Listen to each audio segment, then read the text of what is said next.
गंगा जी के किनारे हमें एक संत जी मिले हैं और ये नाव से चल करके यहाँ तक पहुँचे हैं। तो महाराज जी कहाँ से आपका आगमन हुआ है? नारायण हम ये गंगा के किनारे भ्रमण कर रहे थे तो फतेहपुर में नाव मिली गंगा से चलने के लिए, आप सब ने दिया।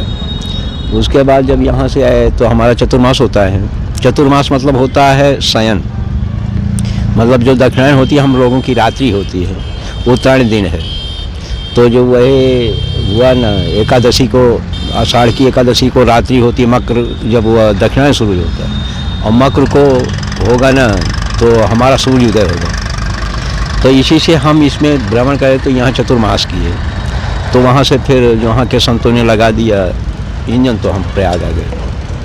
अच्छा, तो फिर इंजन लगाए थे आप नाव से ही सीधे? नाव से। तो अब यहाँ पूरा ये कुंभ में रहेंगे? तो अब सूर्य हमारा उदय मकर को होगा तो हम तब तक तो रहेंगे। उसके बाद हमारा सबका संविधान होता है कि मकर के बाद हम संत जहाँ भी सोए होते हैं, यही हमारा पर्व है। क्योंकि उसी दिन हमारा सूर्य उदय होगा तो हम सारे संत आके प्रयाग में इकट्ठा होते हैं। तो वही फिर हमें यहाँ सभा होती है और सारे संत आके कि हमारे वैदिक में है क्या, कहाँ समाज में बुराई है, कहाँ भलाई है। तो 5 दिन का सांसद होता है। तो फिर इसके लिए फिर हम सब वहीं से निकलेंगे मकर को, वही सप्तमी की, अचला सप्तमी को यहाँ से निकलेंगे। फिर समाज के, हम सब समाज के लिए हैं, अपने लिए नहीं है। किस नाम से आपको जाना जाता है आपके आश्रम में? दंडी स्वामी रामेश्वरन सरस्वती। तो धर्म तो आपका सनातन धर्म ही? सनातन धर्म है वैदिक से है। हाँ, वैदिक से ही विज्ञान निकला है, विज्ञान से वैदिक बेटा नहीं निकला है। जो हमारा वैदिक है उसी से निकाल करके वैदिक और विज्ञान में अंतर क्या है। हम शोधक हैं, छोटी छोटी चीज़ों का साधना करते हैं, उसी को जब बताते हैं तो जो वैज्ञानिक उसको कहते हैं कि जितना तक तो वो चलता है वहाँ तक तो मानता है, उसके बाद उसको और वहाँ तक उसको सत्य भी मिलता है, लेकिन आगे की बात को वो फिर नकार देता है जब आगे नहीं पहुँचता है ना। जैसे हम हरिद्वार से भ्रमण किए हैं और गंगोत्री वहाँ तक गए और वहाँ से जब हम आए, जब आप भ्रमण करना चाहते हैं तो हम आपको बताया अपना अनुभव कि यह है विज्ञान और वैदिक का अंतर बोल रहा हूँ। तो आप यहाँ से प्रयाग से काशी तक तो आप गए, हमारी बात वहाँ तक सत्य निकली। अब आप उसके आगे आप बढ़ना नहीं चाहते, बढ़ना नहीं, आपके अंदर क्षमता नहीं, तो आप आगे कह रहे हैं कि सब गलत है। अगर हमारा वैदिक गलत है, यहाँ तक आपको प्रमाण सही ना हो तो अब आगे गलत मानिए, लेकिन यही भ्रम जो है गलत है, यही विज्ञान है जो आगे भ्रम सत्य को न मानना। महाराज जी, जैसे शैव संप्रदाय और रामानुजाचार्य संप्रदाय, तो ये शैव जो बता रहे हो ना, शैव जो हैं शिव भक्त होते हैं और जो रामानुजाचार्य हैं वैष्णव, ये विष्णु रूप होते हैं, ये पालक होते हैं, हम निराकार होते हैं। आप लोग निराकार? हम सब निराकार होते हैं, वो साकार मानते हैं। तो है तो सब सनातन एक ही ना, हम दोनों एक ही दोनों का, एक साकार एक निराकार। बिना साकार की निराकार को कौन जानेगा? हाँ, अगर ये शरीर क्या है? साकार। और इसमें जो प्राणवायु चल रहा है क्या है? निराकार। बिना प्राण के यह शरीर किसी काम का है? और बिना शरीर के प्राण कहाँ आप अनुभव करेंगे? अगर संस्कार आपने किया है तो उसके लिए कोई स्थान तो मिलेगा ना। बिना किसी स्थान के आप कैसे किसी चीज़ का अनुभव करेंगे? भाई कक्षा 1 में पढ़ेंगे पहले का से कबूतर। अब अगर का से कबूतर आ गया, का समझ में आया, व्याकरण समझ में आ गया, तो क्या का से कबूतरे पढ़ते रहेंगे? तो संस्कार के लिए मिला है, इसी से आपकी साधना है। और जब आप अपने को समझ लिए तो शरीर नाशवान है ना, शरीर हम है नहीं। आया समझ में कि नहीं है? तो मेला के दौरान आप इसी में निवास करेंगे, नाव में? कि नारायण मेला से हमारा क्या संबंध है? हमारा बताया ना कि मकर को हमारा सुबह हो गया, हम सब मकर तक यहाँ पहुँचे। इसी 4 के, इधर गंगा है, उधर यमुना है, उधर अमृत कुआं है और लास्ट में हम दंडियों का आश्रम है, इसी बीच में मेला है। नहीं, तो इस दौरान आपका जो रात्रि विश्राम होगा? हाँ, तो रात्रि विश्राम यहाँ मकर तक हम रहेंगे। मकर के इसी नाव पर ही डेरा रहेगा? नारायण हमारा नावे पे है ना, नावे पे है। ये क्या संदेश आप जनता को देना चाहते? नारायण हम यही कहेंगे कि हर शिक्षा को पढ़ें, लेकिन हमारी वैदिक शिक्षा पे जो प्रतिबंधित कर दिया गया है, जो वैदिक शिक्षा को नहीं जानने दिया जा रहा है और भ्रमित किया जा रहा है, हमारी वैदिक शिक्षा को पुनः लागू कर दिया जाए बस। जैसे अब लागू करने का ये उंगलियां छोटी बड़ी ही बराबर हैं, छोटी बड़ी। यही आपका भ्रम है। यही आपको भ्रम डाल करके हमारी वैदिक को और आप छोटी बड़ी के उसमें बांट रहे हो। कहाँ आपने यहाँ से देखा ना छोटी बड़ी है, जड़ से तो देखिए, यहाँ जो बड़ी है यहाँ छोटी है कि नहीं, यहाँ जो छोटी है यहाँ बड़ी है कि नहीं, तो इसका मतलब हमारा बराबर है सर, चारों बड़ा बराबर है। ऐसे फिर करिए, यहाँ सब बराबर हुई कि नहीं। अगर यहाँ काट दीजिए, बराबर कर दीजिए, तो क्या यहाँ मुट्ठी बंधेगी? नहीं बंधेगी ना। और नहीं बंधेगी तो ये मुट्ठी खुल जाएगी।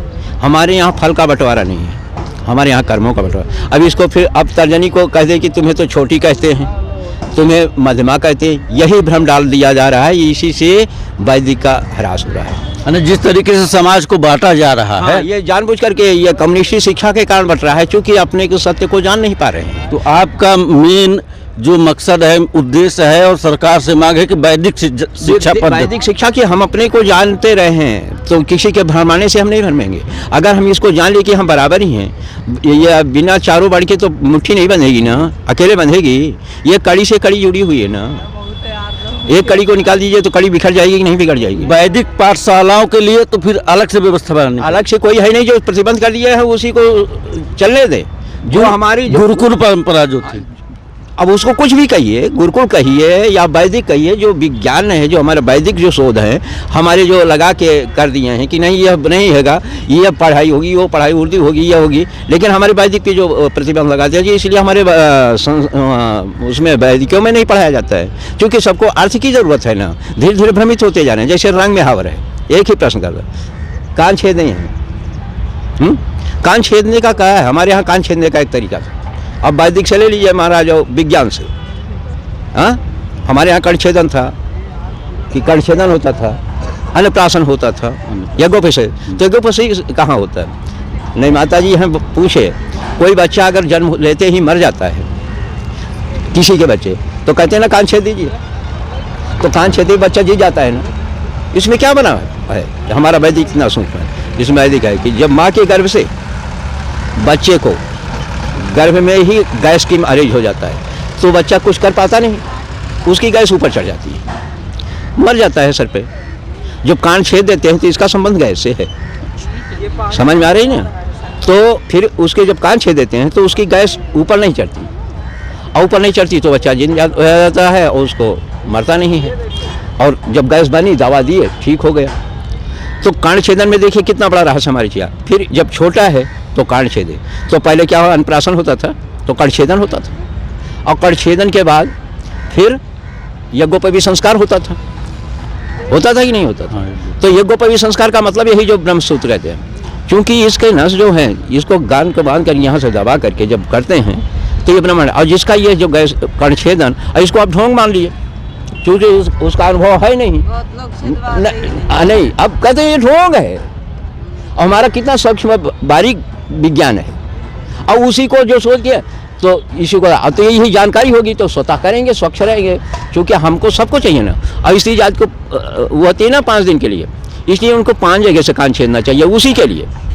ये शौक नहीं है, यह 2, 3, 4, 5, तो वही चीज़ ये कर्णछेदन करता है, जो यज्ञोपवीत संस्कार करता है। इसलिए पहले कर्णछेदन था अन्नप्राशन के बाद, फिर उसके बाद 7 साल के बाद एक यज्ञोपवीत संस्कार होता, तो उसके दांत कभी नहीं गिरते थे, रोशनी नहीं जाती थी, बाल कभी नहीं पकते थे। अब जैसे रंग का है, रंग लगाने का मतलब क्या है? शौक नहीं है, इन नाखूनों से ऊर्जा निकलती है, समझ में आई ना।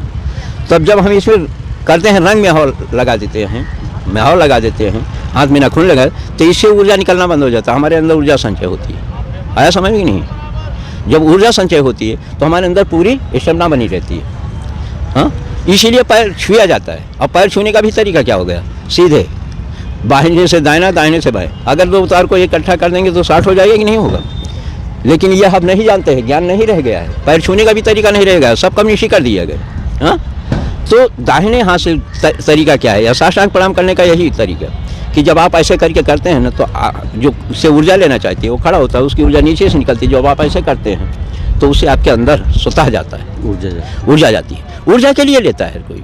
और यह अंगूठे के नाखून के अंगूठे से नाखून के अंगूठे का स्पर्श करना ही उसका प्रणाम है, क्योंकि इससे ऊर्जा निकलती है। और दाहिने से बायां छू रहे हैं, बाएं से दायां छू रहे हैं, उसके बाद मानते भी नहीं। हाँ, तो इसीलिए रंग में आग लगाया जाता है। इसीलिए कोई आता था ऐसी चीज़ उसका पैर धोते थे, जिसको जितना श्रद्धा है। अब श्रद्धा है लेकिन ज्ञान खत्म हो चुका है, तो उससे जिसके उसमें जब ऊर्जा मिलती है तो कोई घर में छिड़ता है, कोई जिसको जितना अनुभव है, कोई पान करता है, कोई सर में, कोई घर में छिड़ता है, कोई धो करके परंपरा सोच के फेंक देता है। लेकिन परंपरा नहीं, इससे ऊर्जा मिलती है।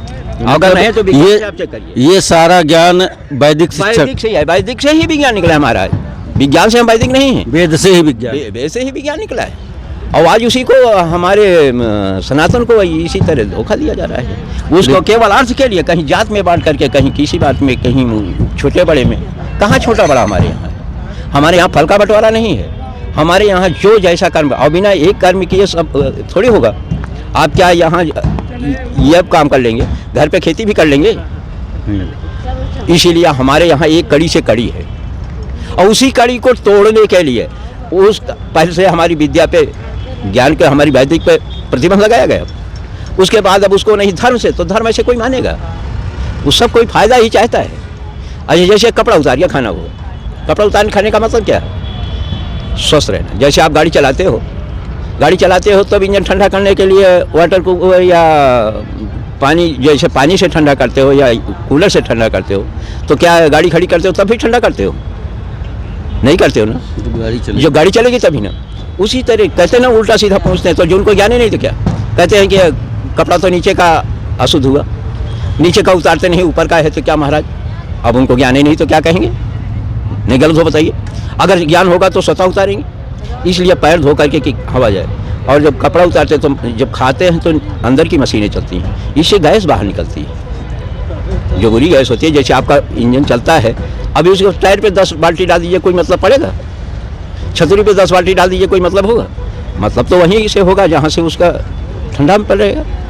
तो उसी तरह फिर कपड़ा उतार के खाते हैं, तो कपड़ा धोते तो यहाँ से भी गैस ठंडी करती है शरीर के जो होता है। इसलिए जो कमज़ोर होता है उसको ये बनता है कि सूती बनियान हो, धो करके पहनी, तो उसमें भी बारीक छेद होते हैं। उसका मकसद यही है, लेकिन आप नहीं जानते हैं, इसलिए उस पर कहते ये तो ढोंग है। फिर जो बूढ़ा हो, गर्मी ठंडी का मौसम हो, तो कहते हैं ऊनी वस्त्र को पहन के शुद्ध होता है। शुद्ध नहीं होता है, उसमें इतना सुराख होता है कि अंदर की गैस बाहर निकलती, बाहर की गैस अंदर, तो हम स्वस्थ रहते हैं। इतना बारीक है महाराज। और जो पूछिए उस पर बोलें कि कोई चीज़ पूछना चाहते हो तो बताइए, उस भ्रम को हम दूर कर देते हैं। और नहीं तो विज्ञान से आप इसको टेस्ट करिए। बहुत बहुत धन्यवाद आपको। बहुत बड़ी बात आपने कही। जैसा कि कहा गया है कि तुलसी इस संसार में सबसे मिलिए धाय, ना जाने किस भेष में नारायण मिल जाए। एक छोटी सी नाव के माध्यम से आप इस गंगा की यात्रा पर निकले हैं, और पूरे मकर के दौरान इस प्रयागराज में इसी नाव में रह करके अपनी साधना में, अपनी तपस्या में आप लीन रहेंगे। समाज को जागृत करने के लिए, देश के अंदर वैदिक शिक्षा को पुनः जागृत करने के लिए आपने अभियान चलाया है। बने रहिए अगली अपडेट के साथ। धन्यवाद।